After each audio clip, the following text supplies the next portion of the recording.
Nas firman hari ini adalah tentang keberangkatan Eliezer, hamba Abraham, untuk mencari seorang istri bagi Ishak, putra Abraham. Dalam nas kemarin, Abraham meminta Eliezer untuk tidak memilih istri dari antara anak-anak perempuan Kanaan, melainkan pergi ke kampung halamannya, kepada sanak saudaranya, untuk membawa pulang seorang istri bagi putranya Ishak. Maka, sesuai dengan permintaan Abraham, Eliezer pun berangkat untuk mencari istri bagi Ishak. Dalam nas hari ini, kita dapat melihat bahwa proses pertemuan Eliezer dengan Ribka, calon istri Ishak, berjalan dengan lancar, tanpa kesulitan berarti. Ini seharusnya merupakan tugas yang sangat sulit dan berat. Namun bagaimana tugas yang sulit dan penting ini dapat berjalan dengan begitu lancar? Kita akan melihatnya bersama melalui firman hari ini. Setelah menerima permintaan Abraham, Eliezer selesai bersiap-siap dan berangkat. Mari kita baca bersama ayat 10. Kemudian, hamba itu mengambil 10 ekor dari unta tuannya dan pergi dengan membawa berbagai-bagai barang berharga kepunyaan tuannya. Demikianlah ia berangkat menuju arah Mesopotamia ke kota Nahor. Eliezer berangkat dengan membawa 10 ekor unta milik tuannya. Setelah menempuh waktu yang lama, ia tiba di kota Nahor. Dalam 1 ayat 10 ini tercatat sekaligus keberangkatan dan kedatangannya. Oleh karena itu, kita mungkin tidak begitu memikirkan berapa lama waktu yang dibutuhkan. Namun, dalam ayat 10 ini, perjalanan sejauh 800 km yang sangat jauh dan memakan waktu lama dicatat secara ringkas. 800 km itu adalah jarak yang sangat jauh. Seberapa jauhkah itu? Jarak dari gereja kita ke Busan dan kembali lagi adalah sekitar 800 km. Jika berjalan kaki, meskipun berbeda bagi setiap orang dan jalanan sekarang sudah jauh lebih baik, itu adalah jarak yang membutuhkan waktu sekitar 20 hari berjalan kaki selama 8 jam sehari. Pada masa itu, jalanan pun tidak begitu baik.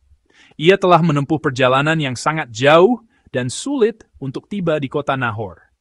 Namun, ketika Eliezer tiba di kota Nahor dan mengistirahatkan unta-untanya di dekat sumur di luar kota, ada satu hal yang pertama kali ia lakukan.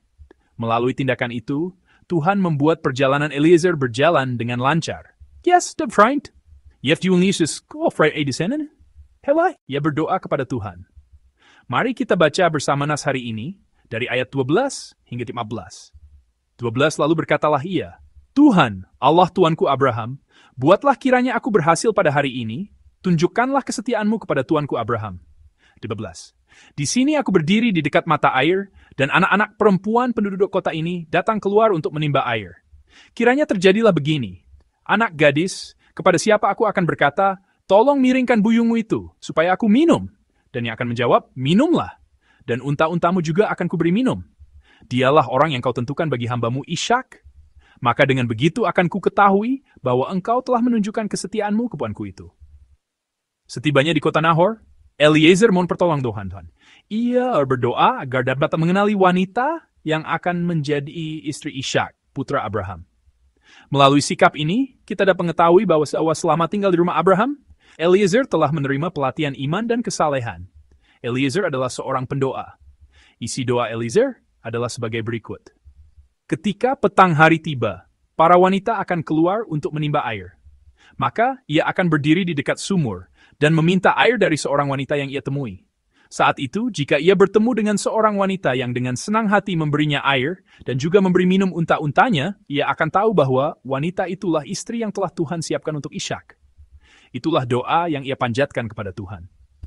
Eliezer memiliki keinginan agar tugas ini berjalan dengan lancar.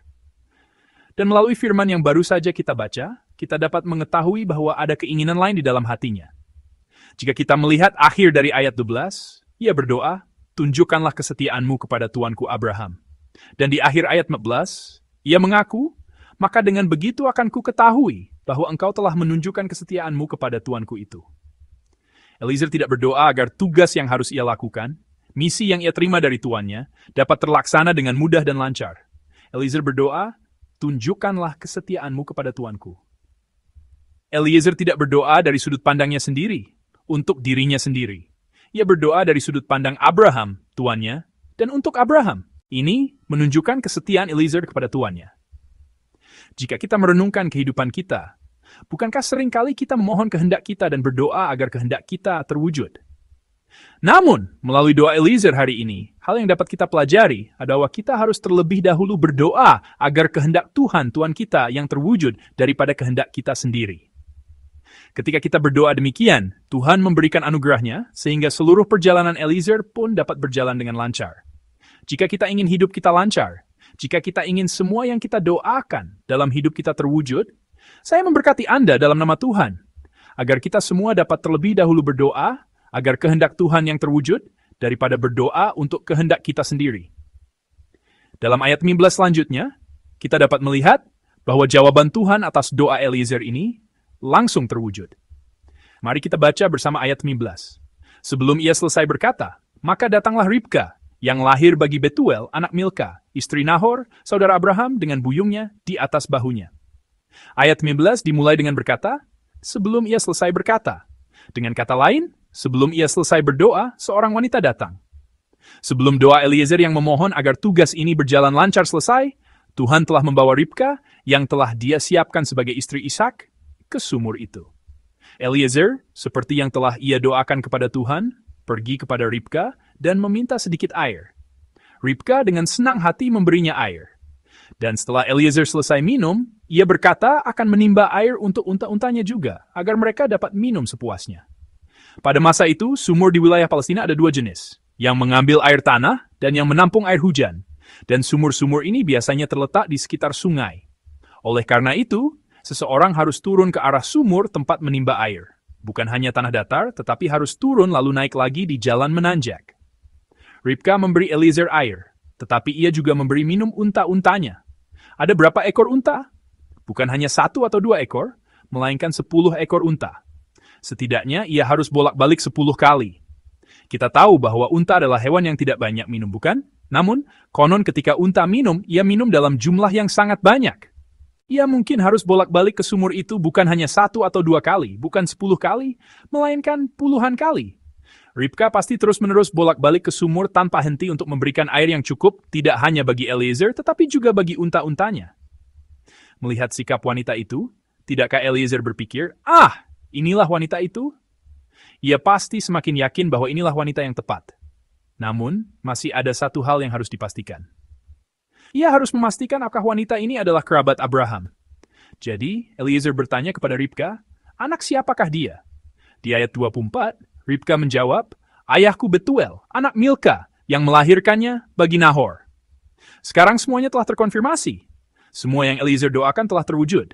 Eliezer yang berdoa dan memohon pertolongan Tuhan setibanya di kota itu dapat melihat bahwa semua ini berjalan dengan lancar. Dan di ayat 26 dan 27 dicatat bagaimana ia bersyukur dan menyembah Tuhan. Saudara-saudari yang terkasih, kita berdoa agar hidup kita damai, lancar, dan mulus. Namun, doa seperti ini seringkali kita panjatkan dari sudut pandang kita atau dari perspektif kita. Sambil kita mengingat anugerah Tuhan yang membuat semua ini berjalan dengan lancar dalam firman hari ini, kiranya kita juga dapat mengingat dan menanamkan dalam hati kita iman Eliezer yang memohon pertolongan Tuhan dan berdoa untuk kehendak Tuannya dalam semua. Semua ini, kita harus terlebih dahulu berdoa untuk diri Tuhan kita. Daripada berdoa untuk diri sendiri, berdoa memohon kerajaan Allah dan kebenarannya.